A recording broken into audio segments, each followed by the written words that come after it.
Hello everyone, welcome to exam ideas. दोस्तों, इस video में हम लोग एसएससी एमटीएस का जो एग्ज़ाम हुआ है आज 12 मई को, उसमें फर्स्ट शिफ्ट में आए हुए सभी जीएस और जीके के क्वेश्चन को इस वीडियो में डिस्कस करेंगे। तो चलिए दोस्तों, बिना देरी करते हुए वीडियो को स्टार्ट करते हैं और देखते हैं आज का पहला question. When was the treaty of Purandar done? Purandar की संधि कब हुई थी? दोस्तों, पुरंदर की संधि हुई थी 11 जून 1665 में। मुगल साम्राज्य के सेनापति राजपूत शासक जय सिंह प्रथम और मराठा छत्रपति शिवाजी महाराज के बीच 11 जून 1665 को पुरंदर की संधि पर हस्ताक्षर किए गए थे। अगला क्वेश्चन है, अला रखा is associated with which musical instrument? अला रखा का संबंध किस वाद्य यंत्र से है? दोस्तों, अला रखा का संबंध है तबला से। तबला वादक थे ये उस्ताद अला रखा कुरैशी, जिनका जन्म 19 अप्रैल 1919 को हुआ था और जिनका डेथ हुआ था 3 फरवरी सन 2000 में। अला रखा के नाम से लोकप्रिय एक भारतीय तबला वादक थे। अगला क्वेश्चन है, what is the name of the new year festival of Kerala? Kerala के नव वर्ष के पर्व का नाम क्या है? दोस्तों, केरला के नव वर्ष के पर्व को विशु कहते हैं। विशु विशु केरल का प्रसिद्ध उत्सव है। यह केरल वासियों के लिए नव वर्ष का दिन होता है। यह मलयालम महीने के मेदम की पहली तिथि को मनाया जाता है। केरल में विशु उत्सव के दिन धान की बुआई का काम शुरू होता है। और ऐसे ही एक त्यौहार है ओणम। ओणम एक वार्षिक हिंदू त्यौहार है जो आमतौर पर अगस्त सितंबर के बीच आता है और 10 दिनों तक मनाया जाता है। कितने दिनों तक? 10 दिनों तक मनाया जाता है। भारत के दक्षिणी राज्य केरल में ओणम को राज्य का त्यौहार माना जाता है। यानी कि केरल का 2 त्यौहार हो गया, एक नववर्ष वाला विशु और दूसरा एक ओणम। याद रखिएगा आप लोग। What is the inner part of the flower called? फूल के आंतरिक भाग को क्या कहते हैं? दोस्तों, फूल के आंतरिक भाग को कहते हैं स्त्री केसर। स्त्री केसर फूल का सबसे भीतरी भाग होता है। यह फूल का मादा भाग है। पुंकेसर पुंकेसर फूल का नर भाग होता है। पंखुड़ी पंखुड़ी फूल का रंगीन भाग है जो इसे एक अनोखा आकार देता है। नेक्स्ट क्वेश्चन है, Dappu dance is a dance perform by the tribes of which state? Dappu नृत्य किस राज्य की जनजातियों द्वारा किया जाने वाला नृत्य है? दोस्तों, ये आंध्र प्रदेश की जनजातियों द्वारा किया जाने वाला नृत्य है दप्पू नृत्य। दप्पू नृत्यम आंध्र प्रदेश में महत्वपूर्ण और लोकप्रिय नृत्य रूपों में से एक है। इस नृत्य रूप ने अपना नाम एक साधारण ताल वाद्य यंत्र द्वारा उत्पन्न ध्वनि से अर्जित किया है, एक तंबूरा जैसा ड्रम जिसे दप्पू कहा जाता है। अगला क्वेश्चन है, who was the Indian captain in New Zealand T20 series in November 2022? नवंबर 2022 में न्यूजीलैंड T20 सीरीज में भारतीय कप्तान कौन थे? दोस्तों, जो न्यूजीलैंड के साथ T20 सीरीज थी 2022 में नवंबर में, उसके कप्तान बनाए गए थे हार्दिक पांड्या। अगला क्वेश्चन है, under the LPG subsidy scheme the gas subsidy is sent by which ministry? LPG subsidy योजना के तहत गैस सब्सिडी किस मंत्रालय द्वारा भेजी जाती है? दोस्तों, जो LPG सब्सिडी योजना है, इसके तहत जो गैस सब्सिडी भेजी जाती है पेट्रोलियम एवं प्राकृतिक गैस मंत्रालय के द्वारा भेजी जाती है। अगला क्वेश्चन है, in which article of the Indian constitution right against exploitation is mentioned? भारतीय संविधान के किस अनुच्छेद में शोषण के विरुद्ध अधिकार वर्णित है? दोस्तों, शोषण के विरुद्ध अधिकार वर्णित है अनुच्छेद 23 और 24 में। अनुच्छेद 23 और 24 में वर्णित है। अनुच्छेद 23-24 शोषण के खिलाफ अधिकार से संबंधित है। अनुच्छेद 23 मानव तस्करी और जबरन श्रम पर प्रतिबंध लगाता है।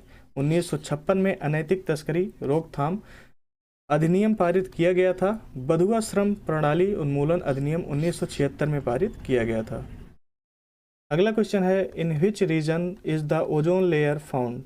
ओजोन परत किस मंडल में पाया जाता है? दोस्तों, ओजोन परत पाया जाता है समताप मंडल में। ओजोन परत पृथ्वी के समताप मंडल, जिसको स्ट्रेटोस्फीयर के नाम से जानते हैं, के निचले भाग में पृथ्वी की सतह के ऊपर लगभग 10 किलोमीटर से 50 किलोमीटर की दूरी तक पाई जाती है। नेक्स्ट क्वेश्चन है, where is the iron pillar located? लौह स्तंभ कहाँ स्थित है? दोस्तों, लौह स्तंभ स्थित है दिल्ली के महरौली में। वर्तमान में दिल्ली के महरौली में कुतुब मीनार परिसर में लौह स्तंभ स्थित है।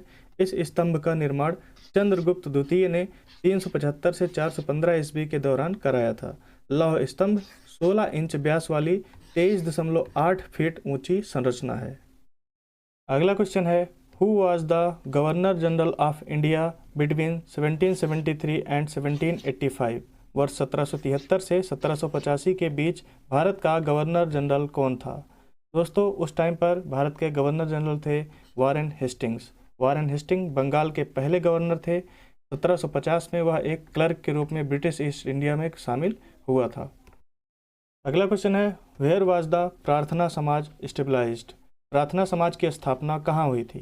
दोस्तों प्रार्थना समाज की स्थापना हुई थी बम्बई में, जो वर्तमान में मुंबई के नाम से जाना जाता है। बम्बई में हुई थी प्रार्थना समाज की स्थापना। सामाजिक धार्मिक सुधार के लिए अग्रणी समाज प्रार्थना समाज की स्थापना 31 मार्च 1867 को बम्बई में आत्माराम पांडुरंग के द्वारा किया गया था। नेक्स्ट क्वेश्चन है, विच article of the Indian constitution describes the supreme court? भारतीय संविधान के किस अनुच्छेद में सर्वोच्च न्यायालय का वर्णन किया गया है? दोस्तों अनुच्छेद 24 में है सुप्रीम कोर्ट का सर्वोच्च न्यायालय का वर्णन।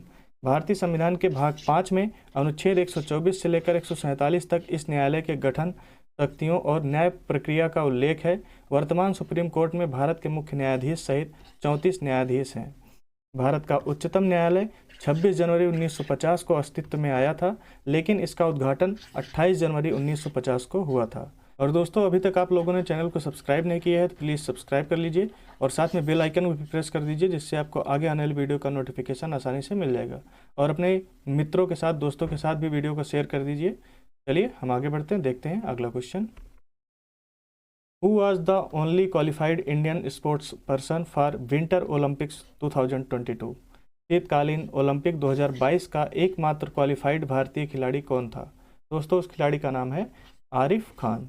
जम्मू कश्मीर स्थित अल्पाइन स्कीयर मोहम्मद आरिफ खान 2022 के शीतकालीन ओलंपिक के 2 अलग अलग आयोजनों के लिए क्वालिफाई करने वाले पहले भारतीय एथलीट बने थे। अगला क्वेश्चन है, who builds border roads in India? भारत में सीमा सड़कों का निर्माण कौन करता है?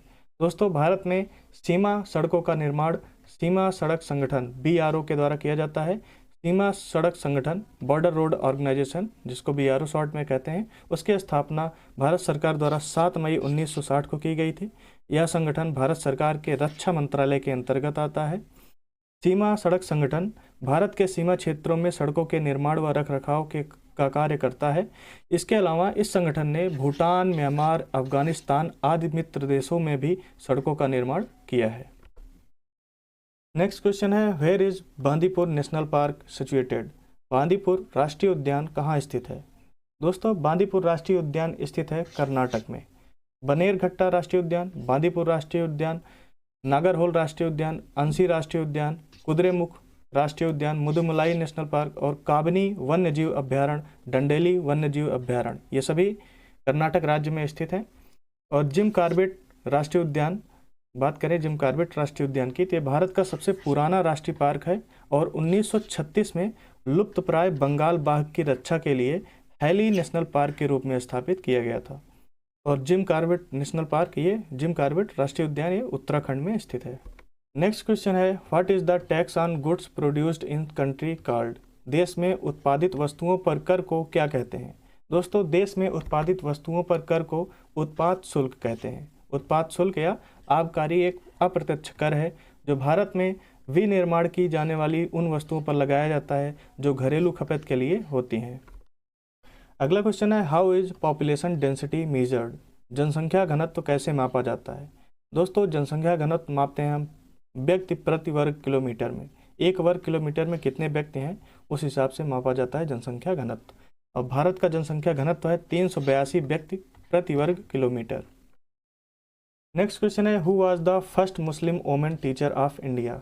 भारत की प्रथम मुस्लिम महिला शिक्षिका कौन थी? दोस्तों भारत की प्रथम मुस्लिम महिला शिक्षिका थी फातिमा शेख। फातिमा शेख एक भारतीय शिक्षिका थी जो सामाजिक सुधारकों ज्योतिबा फुले और सावित्रीबाई फुले की सहयोगी थी।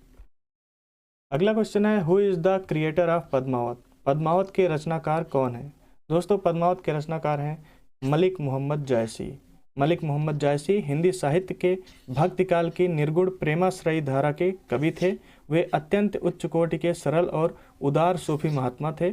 जायसी मलिक वंश के थे जो मिस्र में सेनापति या प्रधानमंत्री को मलिक कहते हैं। मिस्र में सेनापति या प्रधानमंत्री को मलिक कहा जाता है।